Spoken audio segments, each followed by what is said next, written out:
today's the day. Gonna put this side on. I'm not gonna be scared about it this time. I'm just gonna do it. So since I already have a bottom line marked out here with this other trim piece,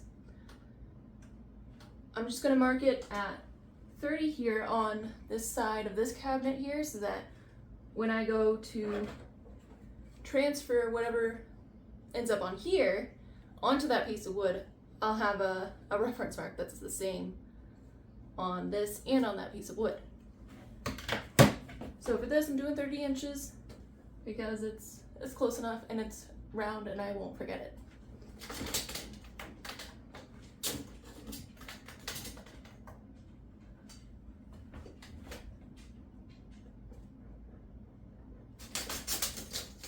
I'm gonna line up the bottom of this blue here with that line I just made and just push it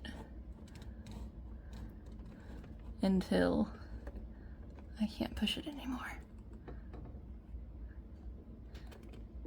And I'll double check that to make sure everything's correct, but basically that's what I'm gonna be cutting out of my side trim piece.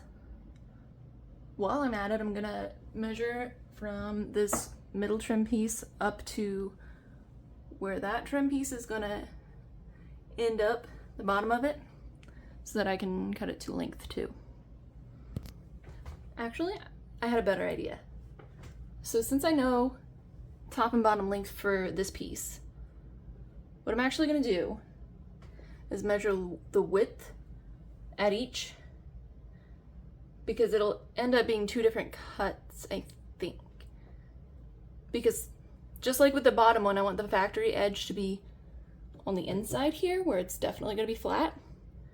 So I'm gonna be cutting the wall side.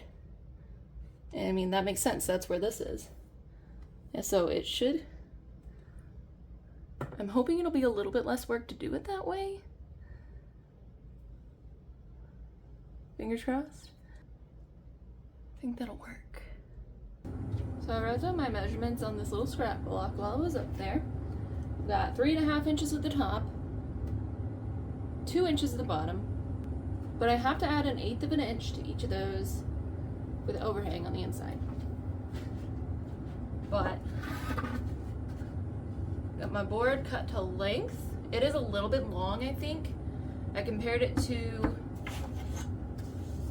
the door style, and it's 1/2 inch longer. It only has to be 1/4 of an inch, but once it gets down to it, I can trim off a little bit off the top, and I'll check that and everything before I do anything else. So what I'll do now is use one side of this is the inside, we'll say, and I'll measure off from there for these measurements. 2 1/8.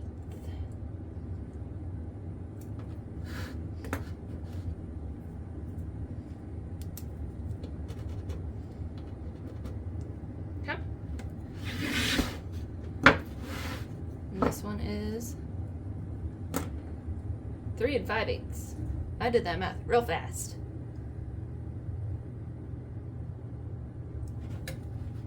And my board's not long enough, so that is what it is.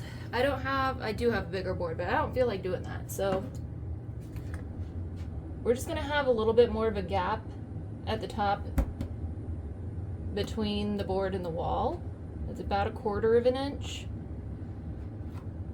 But I feel like it's up so high that if I'm really good with the filling job, nobody will notice. Now I'm gonna measure 30 inches from the bottom, because that is where the depth gauge was set.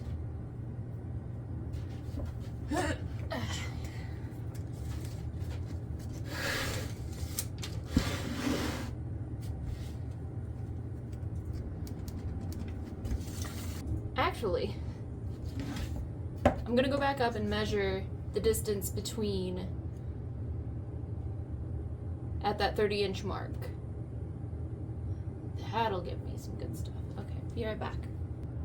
It's a really, really good thing I did that, because if I had just done one straight line diagonally, it wouldn't have looked good. The door molding at the top there, and then it goes down, and then there's a little bump, and then it goes down all the way, right? My 30-inch mark is somewhere in here.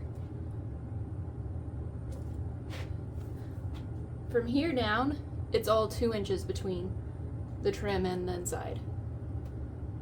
But here, it gets a little funky because somehow the trim is pulling away from the wall over here, which means that it's actually a diagonal. So this will be a straight piece, and then I'll have to angle it. I did take this measurement. Yeah. 26 1/4. Then the 1/2 inch bump. And then it angles. And I won't angle it out. It's a little bit different, so it's more to cut. It's a lot more to cut, but I think to make it look professional, at least to make it look like somebody cared, this is what you gotta do. Unfortunately, I don't have a coping saw yet. I do have a jigsaw, and that is what I will be using for the majority. Let's do some more measuring.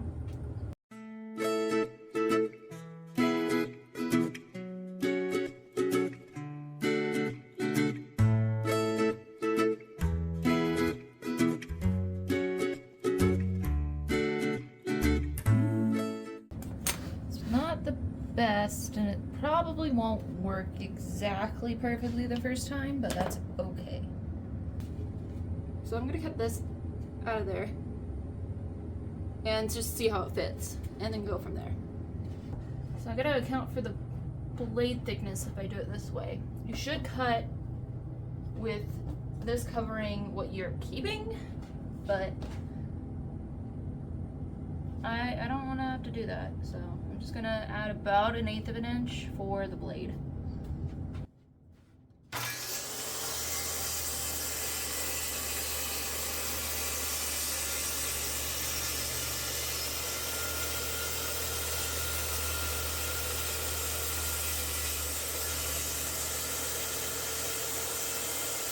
Okay.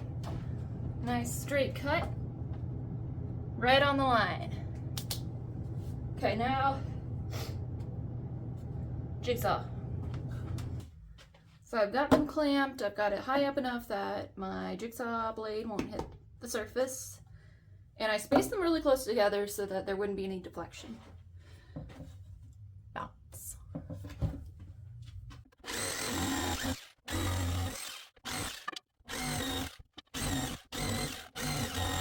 Had to move my clips because they were in the way. Try this again.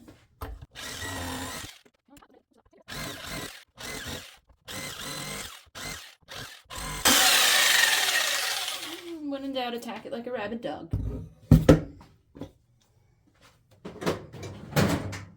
Let's see if this fits. Oh, so closely to perfect. Oh my god. Had to go down and cope this like five more times, but it's time to check it the final time. I think it's gonna fit.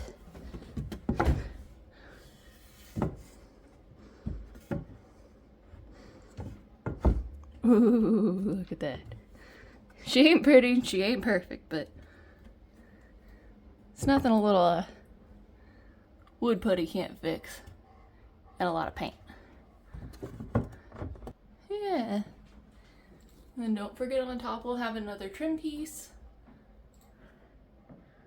Got a little bit of a gap down here, but again, wood filler.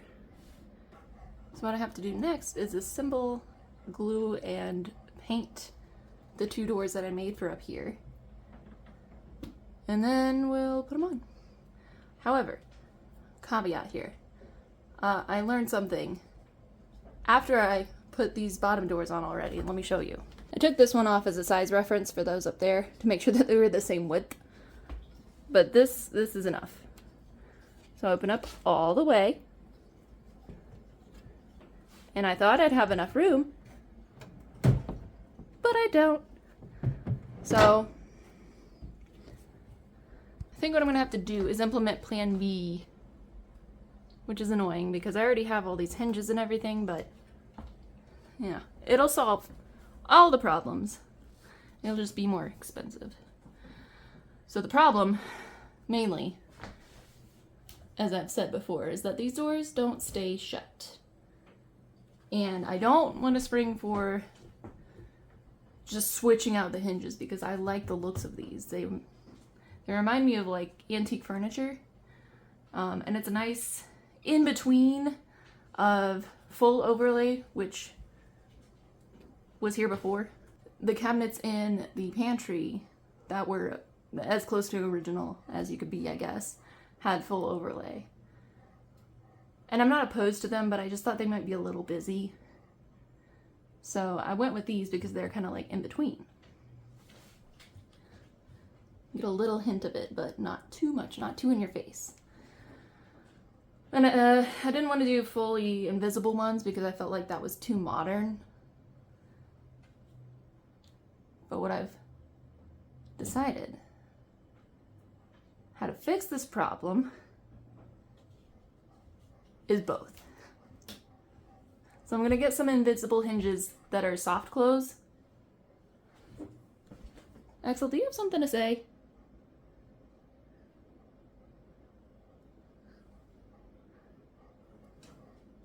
I'm gonna get some soft close hinges for all of these doors, and that should help to pull the doors into the closed position. And then with these hinges, instead of just removing them entirely, I will take the screws out from either the door or the frame. It kind of depends. I'll have to play around with it. But make it so that they are only attached to one or the other. So that way, when it's closed, you'll still see the little bit of it, but it won't actually be functioning as a hinge. It's purely for aesthetics. It's more work, but what are you gonna do? It's for the aesthetic. So I've got this pinned up, but I'm gonna hold off on putting the doors up because if I do get the hinges, there's no reason for me to use my current hinges to put them on now, other than aesthetics, but I might as well just wait until the new hinges because it's gonna be less work. So that won't be another video. Chances are next video will be something outdoors. Thank you for watching. See you then.